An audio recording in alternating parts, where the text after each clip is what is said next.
It doesn't matter how many times you see the Great Pyramid, it's always astounding. Its size, its symmetry, and most impressively, that it's been here for 4,500 years. So take a moment and take it in. The tomb of the pharaoh Cheops, or Khufu, as he's known here. It's completely boggling. You look at it and you think, what is it? Talk to me, do something, for God's sake, I don't understand it. It's sort of really weird. British archaeologist John Romer first saw the Great Pyramid 40 years ago. Ever since, like so many others, he's been trying to figure out how it was built. You know, there's an old Arab saying, man fears time, but time fears the pyramids. It's the oldest thing in the world. It just stands there.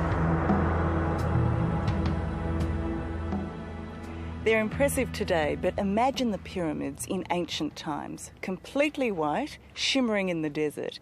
Visitors to this land must have just looked and wondered, and they probably asked the same question we ask today. How did they do it?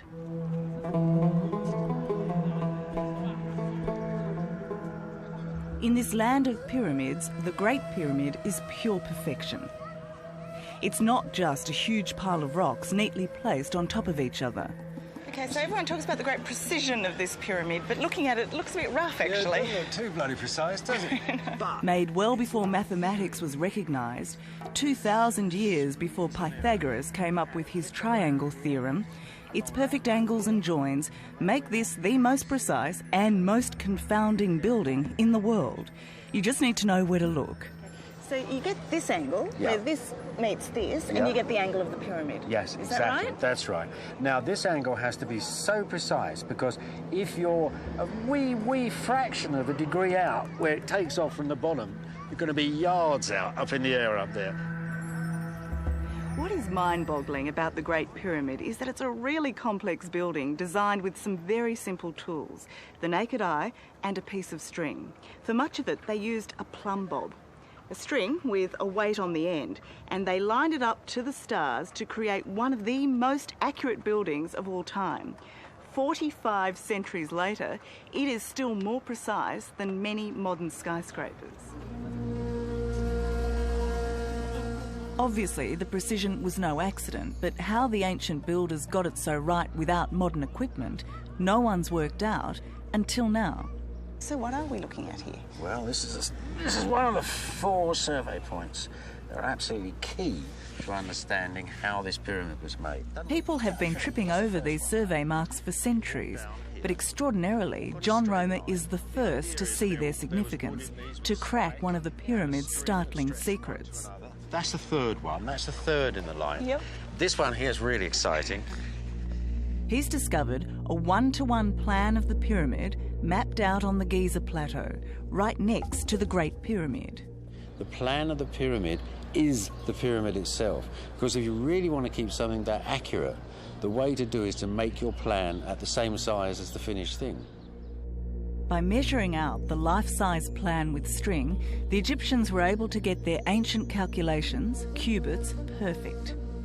Now, this is the clincher, and whatever anybody says about what I'm telling you here, and they say, oh, that's all rubbish, they never did this, but what nobody's ever going to be getting away from is if you measure 40 cubits from that point out there, you get exactly the angle of the pyramid. Not vaguely, not nearly, but 51 degrees, 50 minutes. So what does that tell you? What are we standing on here? We are standing on a sort of design lab. This is where they controlled the architecture of the pyramid. But John's discovery doesn't stop there. He believes he's found yet another plan, one for the inside of the pyramid, similar to the exterior but slightly offset. The difference between the two grids giving the pyramid its magical angles. Why haven't these two plans been discovered before now? People were looking for a single design, and what I found was there was no single design, there were two. You know, two designs just slightly disjuncted one from the other, rather like a double helix. And that, I think, put earlier people off, because what they imagined was there must be a single plan. It's called Mahmoud's Hole.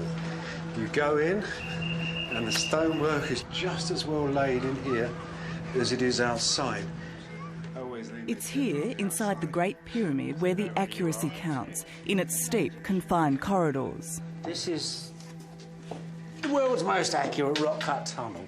These tunnels are so narrow because they weren't built for access, but as control lines for the builders. This is where the roots of the pyramid, this is where it all began. We're now entering the biggest space in the pyramid, the Grand Gallery. Look at that, huh? The Grand Gallery. And it is grand, isn't it? And the majesty of its polished walls and vaulted ceiling takes your breath away. When we get to this, which is the masterpiece of the whole bloody pyramid, this is... At the top of the Grand Gallery is the Great Step, a big piece of stone smack bang in the middle of the pyramid.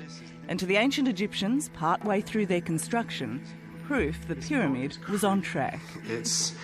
It's the refoundation of the pyramid. You know, this is the centre line. We're setting it up again.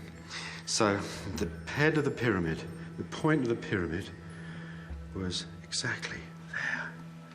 That line up, exactly where my point of my finger. 300 feet up there. Creepy, really creepy. So this proved to the ancient Egyptians that they'd got it right to this point. Well, it didn't. They knew. They sort of thought they had, because they're nowhere checking. No, that's right. So, but they get to this point, and they're dead on. We can't find anything wrong with them at all. Duck down. One more short, cramped journey, and we're in the heart of the pyramid, in King Khufu's burial chamber. So here we are. It's the burial chamber of the king. The climax of the pyramid. That's where he was buried, over there. Of course, they never found him, did they? No, and his name's not on the books. There's nothing. It's completely plain. It's like the other rest. There are no ornate hieroglyphs in this large tomb, but its granite walls are perfect. These drawings are fantastic, aren't they? Yeah.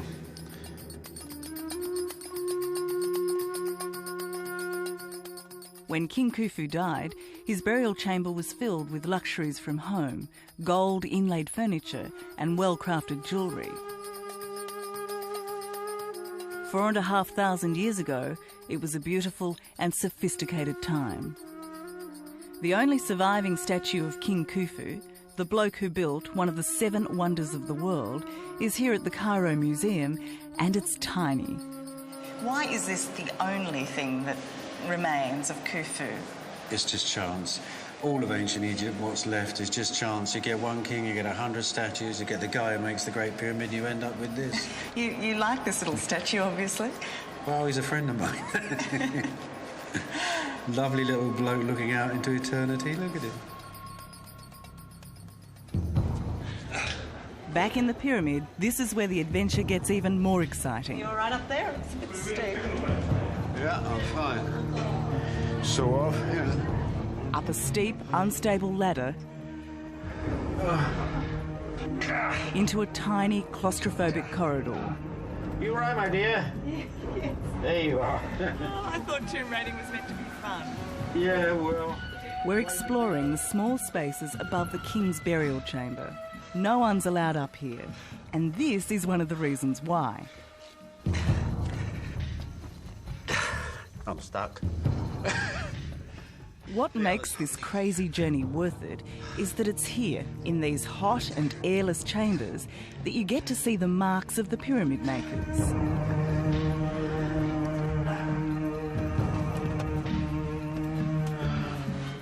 There is a little prayer. May the sails of the boats, there's a boat sail, filled with wind. And that's the beginning of the king's name, and he disappears under the block. Meaning? Meaning, you know, like we have to build this pyramid in a hurry and we need wind on the river to move these blocks over. So this actually relates to a work gang. Oh, you are looking at the pyramid being built here. This is the pyramid in action. That's why it's worth the struggle almost, yeah. I'll leave it. Right. Yeah, thank you. So this is the final vault. You almost want to pinch yourself. Amongst the 19th and 20th century graffiti of early Egyptologists is the proof the pyramid was built by the king. And there is the name of Khufu in the ring. Just along this wall here. And everywhere, the red, obsessively straight survey lines from 4,500 years ago, showing how each rock fitted exactly into place. So that one there will line up with that one there. These spaces were added so the roof of the burial chamber didn't collapse under the weight of the top half of the pyramid. Those are the fingerprints of the guys that made the Great Pyramid. So just reach out, touch the people who made the Great Pyramid. Almost feels like sacrilege. Look at that, look at that, look at that. You're in touch with them. Isn't that amazing? It's amazing. Every stone means something to me now. And it's very moving, actually. Very moving indeed. Our next step back in time is down to the nearby limestone quarry, where the ancient workers also left their mark. Master craftsmen at work on a masterpiece. So how did they physically get the rock from here to the pyramid? They built this enormous ramp. The great thing is that you can get half a dozen men and a lot of water, stick a stone on mud, and you can slide it like ice. So they were rock haulers from way back. Rock haulers and loving it, apparently, from what I can gather.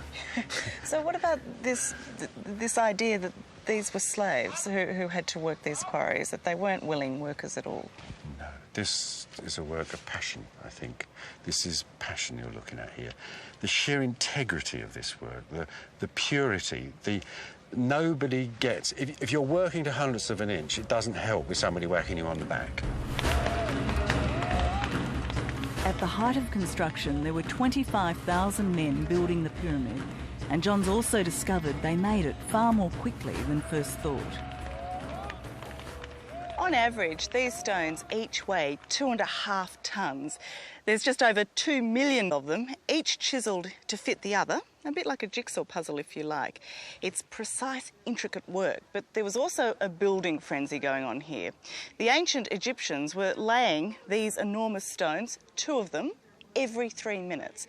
Now, they slowed down a little bit as they got towards the top, but overall, they kept up that frantic pace for 14 years. 14 years. Yeah. It's not a lot, is it? No, not for something so big. It's absolute overkill. They never did it again. It's just this one unique building. What was magical to them when they finished it, as it would be to you and I if we'd finished it, it's like, we just made that? That's incredible.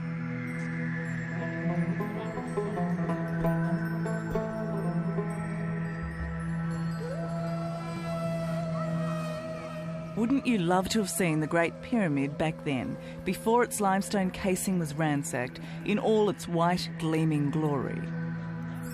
So, tell me what they would see coming up here. Well, you've got to remember they're going into darkness down there, and they're walking up this really tiny little corridor up a quite steep hill for 1.5 miles. Their Go eyes back are open 4,500 years, worshippers walking up a black rock corridor to pay their respects to the dead king. Now, the magic thing is, and this is showbiz architecture you've got here. Today, we're still impressed by the Great Pyramid's imposing size. 146 metres high, 230 metres wide each side. In ancient times, it dwarfed all other buildings, and as those visitors entered the temple at its base, it was as if they were entering another world.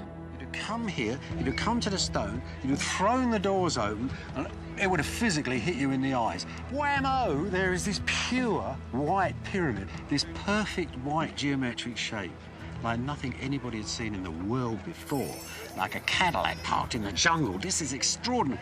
You must have thought they died and gone to heaven, which, actually, is exactly what they were doing. How beautiful. What a beautiful picture you paint.